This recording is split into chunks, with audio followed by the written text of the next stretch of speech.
G'day, mate. Hey, I'm going on tour in Australia and New Zealand. That's right, it's the Kurtis Connor Down Under, I Hardly Know Her tour. I'm going to Perth, Adelaide, Melbourne, Sydney, Brisbane, Auckland, and Christchurch. And guess what? Tickets are on sale right now. So click the description and get your tickets today. I'll see you there. I'm so excited. Folks, so every October, I try to make a video about a bad horror movie. It's always so like stressful and overwhelming because I'm like working extra hard to get it out before Halloween. And this year I wanted to alleviate some stress, so I'm putting out my Halloween video right now. So happy Halloween 2023, everybody. I got a question for you. Have you ever watched the movie Saw and thought to yourself, this is great, but where's Jesus? I know I have, and thankfully my prayers have been answered in the form of this movie, The Reconciler. Now this film wasn't advertised as a Christian remake of Saw, but once I watched it, there's no other way to describe it. For those of you who don't know,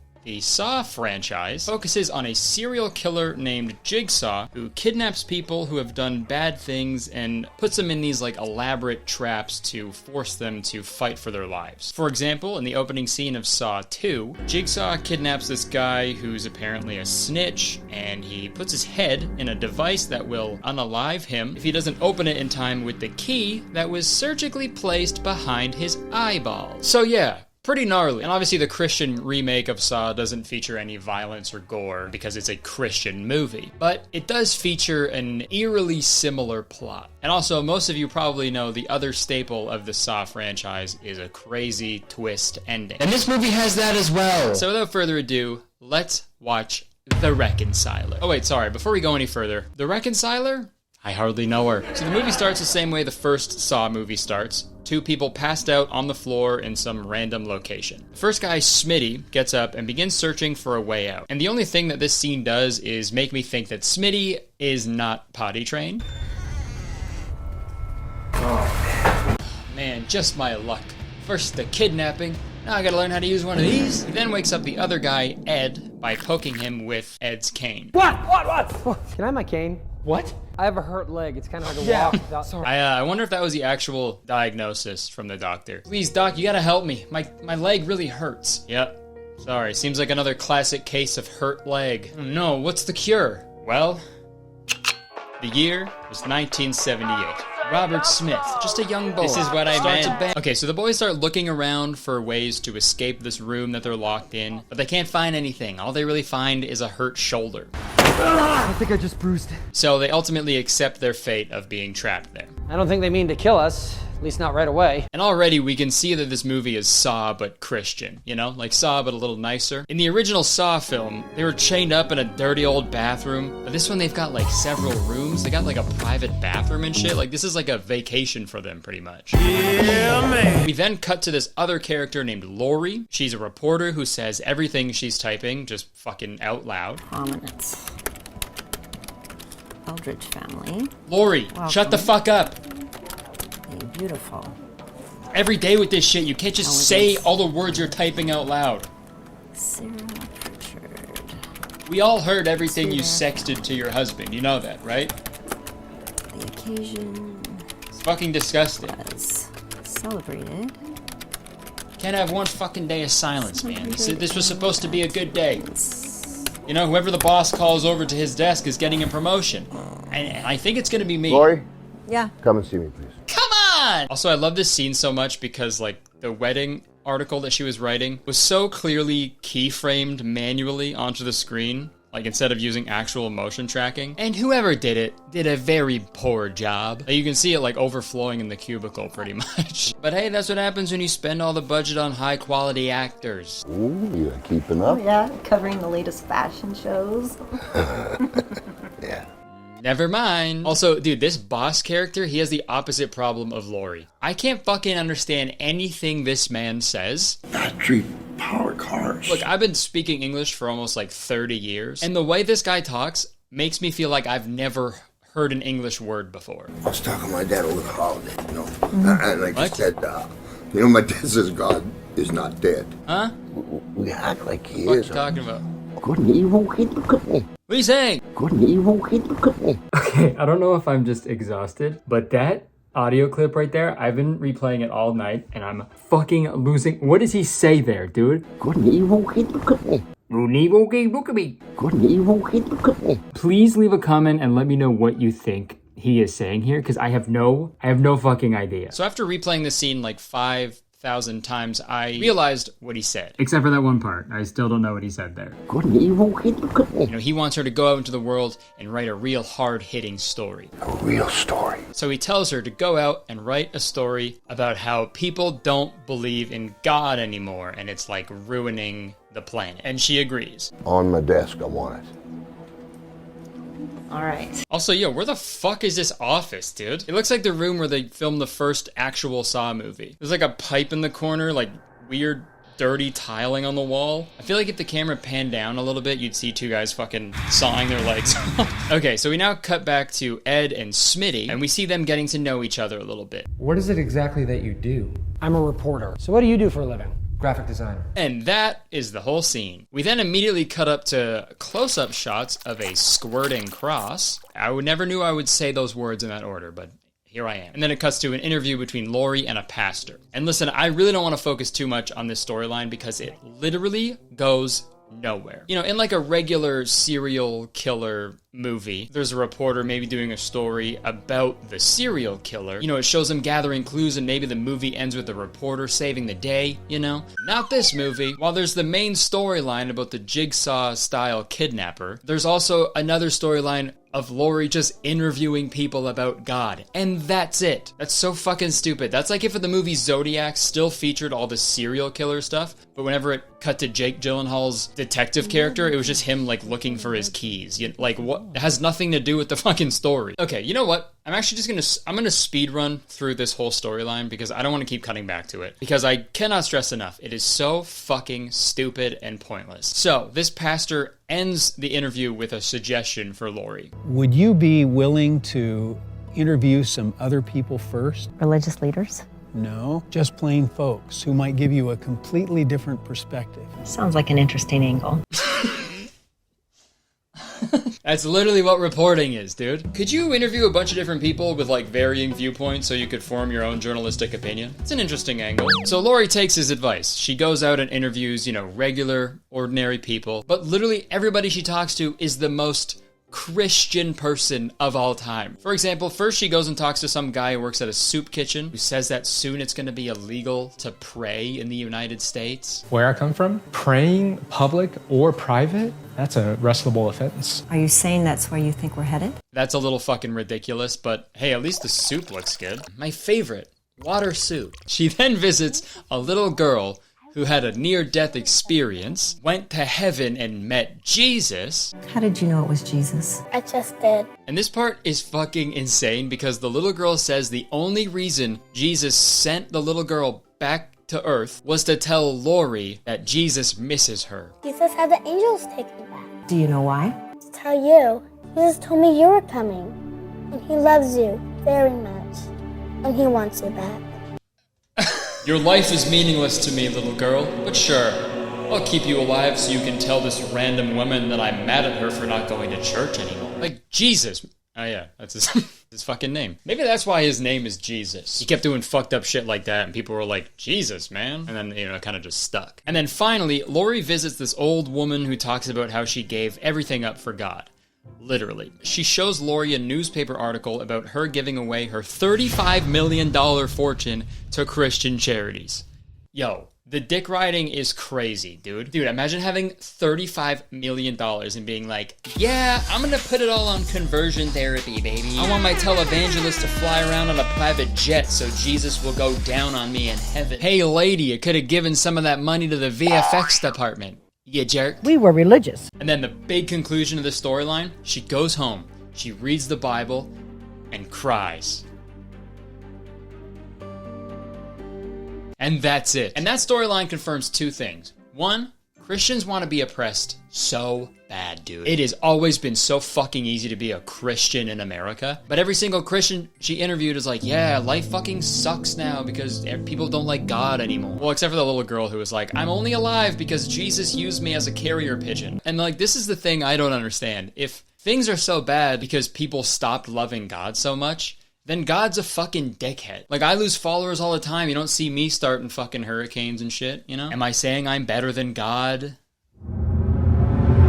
No. And the other thing that this storyline confirms is Christian movies are just people fucking talking. Like, nothing happens. It's the same in the 2025 movie I talked about last year. It's just people sitting around being like, so, God. Yeah, I agree, but also Jesus. Oh, but of course. Like, it's just talking the whole time. Show me something else. Okay, never mind. Let's just... Talking's fine. Okay, with that storyline done, let's cut back to Smitty and Ed. So Smitty pulls out his cell phone and he notices a key attached to it, which makes no fucking sense because literally 5 minutes ago he was using that cell phone to look for a signal and there was no key attached to it. But they use the key to open like some storage bin that's in the room. Is that what I think it is? That looks like a body.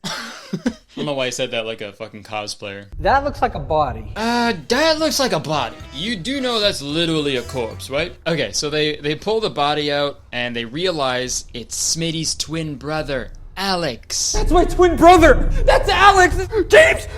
James? I thought he said his name was Smitty. James?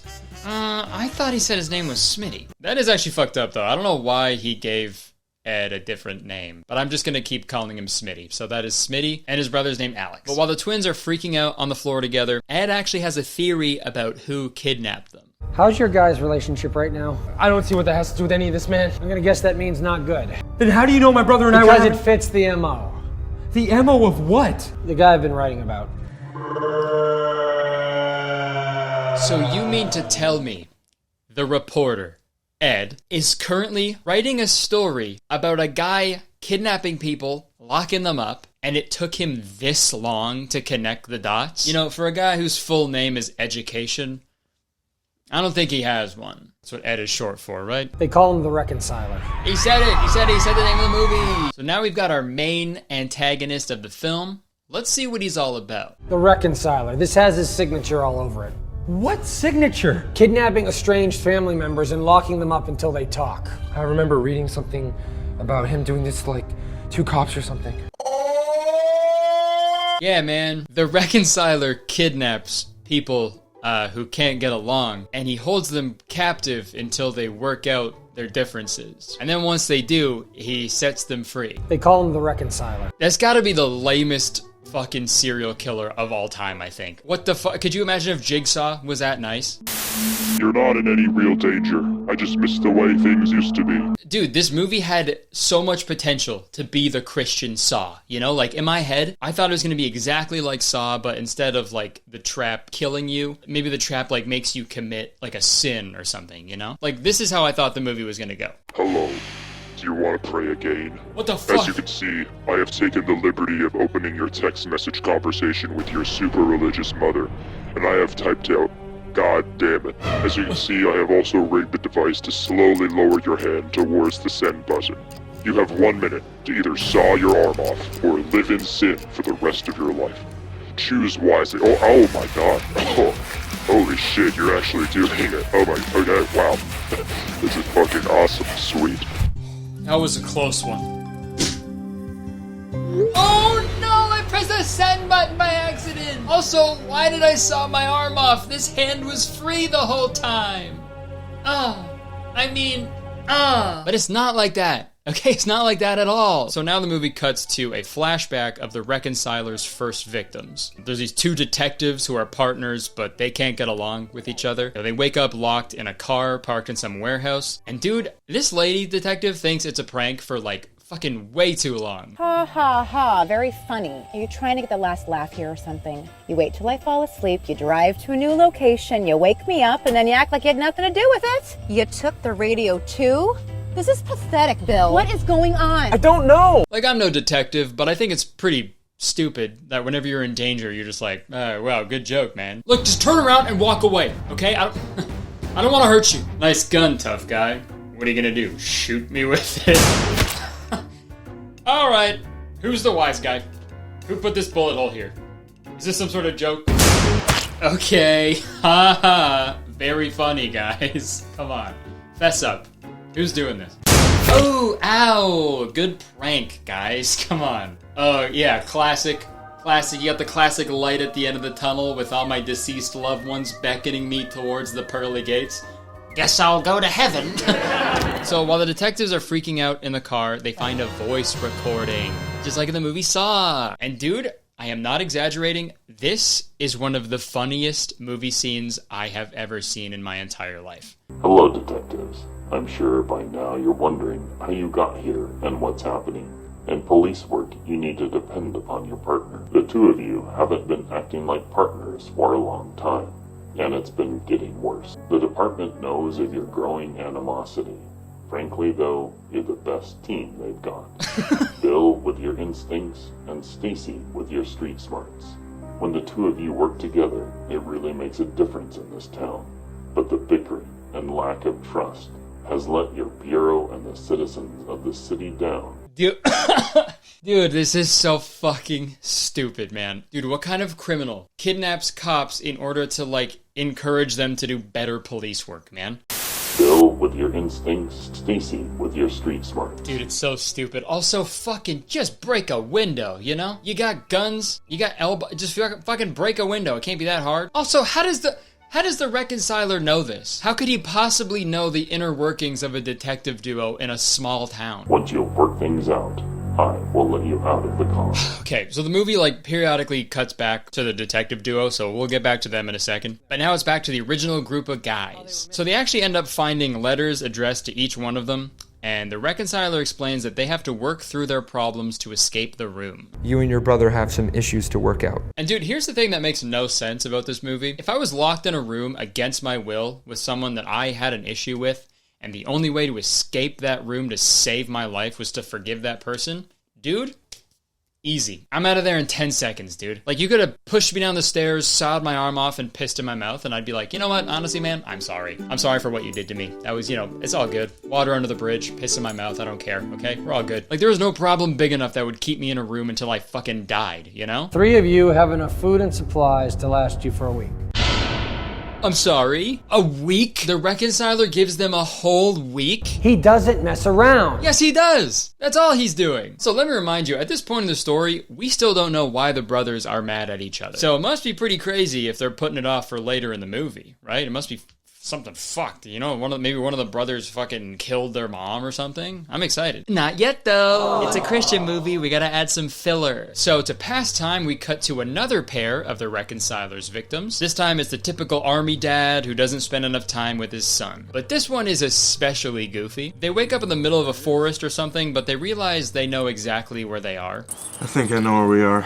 Mom always wanted you to bring me here for like a father-son hike. So they read the letter and it says the keys to the handcuffs are at the top of the hiking trail. And they need to reconcile the relationship on the way up there. The keys to the cuffs at the top of the trail. But like, they're outside. You know what I mean? Like, they're not locked. Like, they're free to go. Especially since they're on a public hiking trail on a beautiful day. I think they're going to see another person and be like, hey, can you help us? We're like tied up. Also, there's nothing forcing them to reconcile. They just have to walk to the top of the fucking hiking trail. I feel like that'll make them hate each other even more. But regardless, the dad doesn't want to be shackled to his loser son anymore. You really hate spending time with me that much, don't you, Dad? I'm a soldier in the United States Army. So he's going to use his big, strong muscles to break the chain.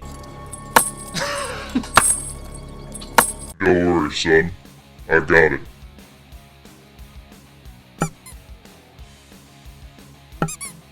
Why isn't it working? So for the rest of the movie, it jumps between the 3 guys locked up and the flashbacks of the detectives and the father and son. Sorry, they also cut back to this older detective who is also investigating the Reconciler. And it's super funny because in his office, he has like the classic detective like cork board, you know? And it has all the victims of the Reconciler. And it's really interesting because they all say found, except for this like random father and son duo, I guess. So we can only assume they didn't work through their issues in time.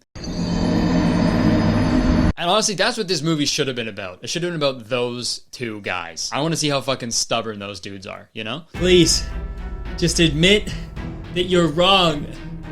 No, we're both about to die. Just please admit that you're wrong so we can go home. Never. Kelly Clarkson did the voice for E.T. Who told you that? But now we cut back to the three amigos, and this is when we finally find out why the brothers are mad at each other. Plain and simple, you turned his back on God. I have not. Yeah, you did. You haven't been to church in 2 years. How do you know? And besides, it doesn't even matter. Going to church has nothing to do. Yeah, man. That's it. No dead mom after all. The real reason they can't put their differences aside to save their lives is because Smitty hasn't gone to church in 2 years. Okay, everything is so black and white with him. He doesn't get black it. and white. You're either for Jesus or you're against him. Only a Sith deals in absolutes.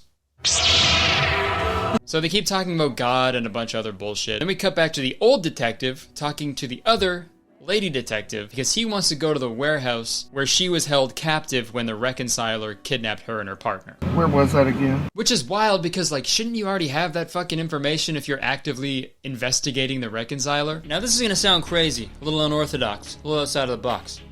But what if I went to the scene of the crime, sort of looked around for, I don't know, clues or evidence, you know? Sounds like an interesting angle. And obviously it wouldn't be a Christian movie without a big emotional montage. Everybody falls sometimes. You gotta find the strength to rise from the ashes and make a new. And this is where things get really gnarly. This is where the movie puts the silly in reconciliation. And I've done good work. And when the promotion comes up, who gets it?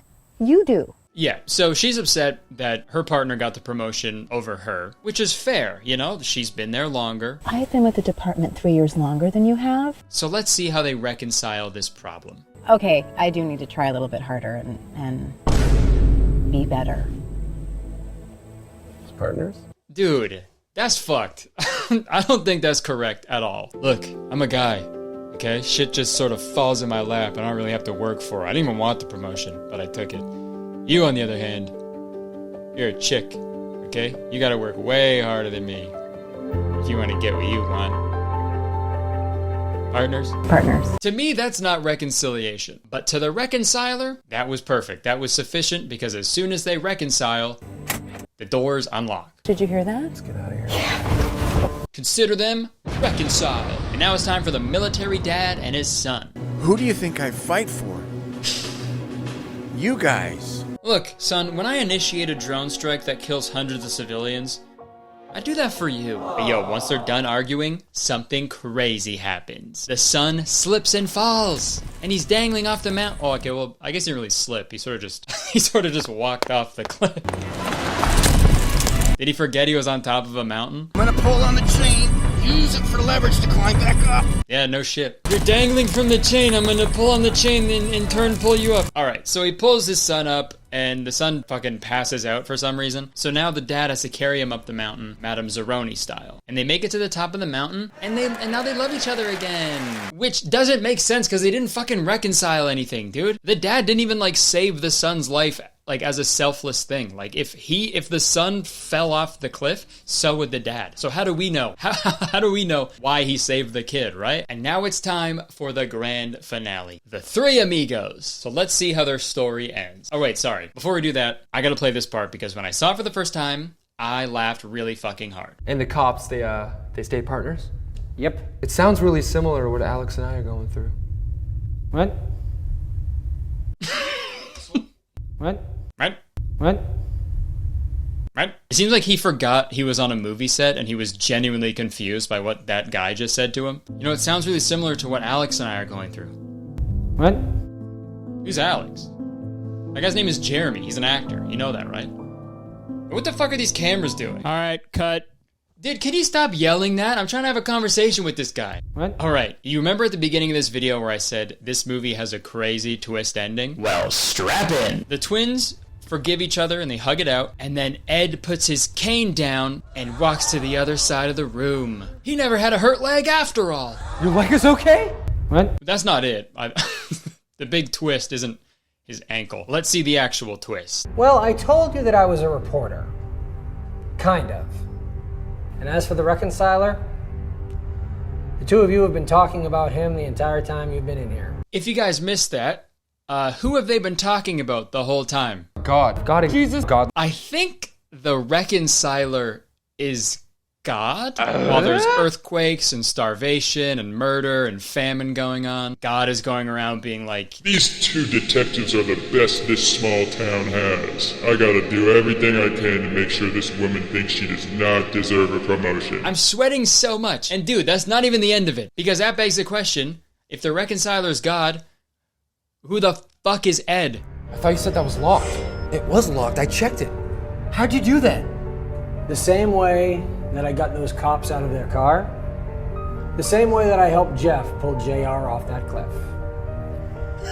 The only difference between those assignments and this one is that it was decided that it was time for me to work a case up close and personal. Well, now we know why the son passed out after his dad pulled him up off the ledge, you know? He was probably fucking confused by this strange man fucking casting a strength spell on his dad. I'm a messenger, I'm a guardian, and other things as well.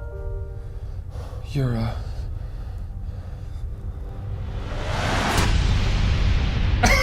Again, if that old lady would have given some money to the VFX department. We were religious. Okay, so yeah, I guess Ed was an angel? What? Is that what Christians have to look forward to when they go to heaven? You're sent back to Earth to be a pawn in God's, like, weird therapy sessions that might kill people? I mean, I guess it's worth it because you get sweet superpowers. Like the power to unlock a car. But yeah, the movie ends with the old detective finding them with his awesome detective work, and everybody goes home safe and happy. It's a pretty amazing story. And that is The Reconciler. Probably the worst fucking movie I've ever seen in my life, and that is saying a lot. But at the end of the day, that's just my opinion, right? So let's take a look at some other reviews to see what the general public thinks of this movie. We got one review, a 10 out of 10 on IMDb. Gripping from minute one says, "The Great Scott Magician." I have been a movie buff for many years. I've also been a fan of the faith-themed genre, but I have often believed most faith-themed filmmakers are behind a time when it comes to what people are watching these days. I have heard mainstream film after mainstream film use the following sentence for their trailers. Gripping from minute one. Well, Christian films have gotten many right. Most of them you need to give them about a half hour before they get good. This film, on the other hand, and gives you a reason to watch and stay with the movie from the moment it opens. It's not just a message in the story, is a tool. There is an actual story. Not bad for a director and actor who decided to write together for the first time. Yeah, okay. The Great Scott Magician fucking loved it, I guess. That's great. Let's check this dude out. Hold on, is that...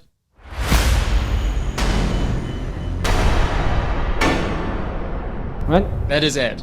Okay, great. So the only positive review for this movie is the star of the movie. I didn't know this until like a couple minutes ago, but the last line of that review was oddly specific. You know what I mean? Not bad for a director and actor who decided to write together for the first time. Like, what? How would you know that? So I looked it up, and Scott was also a co-writer of The Reconciler. Actually makes a lot of sense that he's a magician, you know, and that explains how he disappeared at the end of the movie. Sorry, I want to see some of this guy's magic tricks. I'm gonna look him up. Here he is. I am, for all intents and purposes, a magician. But I'm a little different than most magicians, because I am a magic man of God. Ooh, that's fucking tough, dude. Magic man of God has got to be the sickest thing I've ever heard, man. Oh my... Imagine all the YouTube comments on this are like from him as well. Gripping from minute one. I know it's gripping from minute one. Dude, okay, never mind. All the comments are from other magicians named the Great Scott. Hi, I'm the other Great Scott the Magician, and this spamming on both our walls is not decent. By the way, I am in Australia. Get tickets. And I searched the trademarks which showed this name as available worldwide. And then Great Scott Magician, New Jersey. I hope God forgives you for using my trademarked name. Uh-oh, that's not very Christian of you to steal a trademarked name. What? Alright, sorry, I got a little off track there. But in conclusion, you know, I took the piss out of this movie pretty hard, but I think making a Christian horror movie is probably one of the hardest things you could ever try to do. Because you're not allowed to put any of the fucked up shit in it, which makes horror movies so sick. But you know what? If they're gonna make some more Christian remakes of horror movies, I got some ideas, okay? Instead of Mary Shelley's Frankenstein, you could do Virgin Mary's Frankincense. Instead of Friday the 13th, a Good Friday the 13th. Instead of Halloween, you could do a movie called Christmas. Those are all like classic horror movies. If they want to stay current, you know, they could do, you know, instead of Nope, a movie called Pope. Christian filmmakers, you can have all of those, okay? Just keep the squirting cross out of it. Alright, speaking of Jesus, Let me tell you what I would have as my last supper. HelloFresh! That's right, this video is sponsored by HelloFresh. Folks, my wife and I have been eating HelloFresh literally every week for years now, and I cannot recommend it enough. HelloFresh helps you eat better by delivering fresh ingredients and easy recipes right to your door, taking the hassle out of dinner time. And look, I know it's easy to just cook the same things over and over again, but with HelloFresh, you can bid that recipe rut adieu with their 40 weekly recipes to choose from. And with their step-by-step guide and pre-portioned ingredients, it's so easy to cook new, exciting, and delicious meals for you and your family. And my favorite thing about HelloFresh is how flexible they are. You can create a plan that fits your schedule perfectly, as well as skipping a week or changing a delivery day with just a few taps on the HelloFresh app. And you can customize the meals that you get. For example, you can swap proteins or sides, or even add protein to a veggie dish. So save some time by eliminating those last-minute trips to the busy grocery store and enjoy quality ingredients in HelloFresh's recipes. In fact, ingredients travel right from the farm to your home in less than 7 days, so you know they're fresh. And guess what? HelloFresh is hooking up the citizens of Kurtistown with an incredible deal. Just go to HelloFresh.com and use code KurtisTown65 for 65% off, plus free shipping. Like I said, we've been eating HelloFresh literally every week for years now, and I honestly can't picture our life without it. Like, it makes everything so much easier. So please go check them out. Give them a try. You will not be disappointed. And again, now's the perfect time. You just got to go to HelloFresh.com and use code KurtisTown65 for 65% off plus free shipping. Okay, thank you HelloFresh for sponsoring this video and so many others in the past. Back to me. All right, thank you so much for watching this video. I hope you enjoyed it. If you did, please press that like button, because believe it or not, 1 like equals 1 detective I am gonna lock up in a car. Leave a comment, let me know what you thought. It's always fun reading the comments on these videos because I feel like people notice things that I don't, so I'm very excited. Also, press the subscribe button, because as soon as you do, you become a valued citizen of Kurtistown. If you didn't know, Kurtistown's the best place to live in the world, and I'm the mayor, so you have to be nice to me. It's the law. Yeah, you can check the description for other things I do, my podcast, my gaming channel, Instagram, Twitter. You can get tickets to see me in Australia. It's gonna be so fun, my first time in Australia. I can't wait. All right, that's it. Thank you so much for watching. I would stick around, but unfortunately, I have to go. There's a toilet in the other room that needs to reconcile with my ass. Peace. What?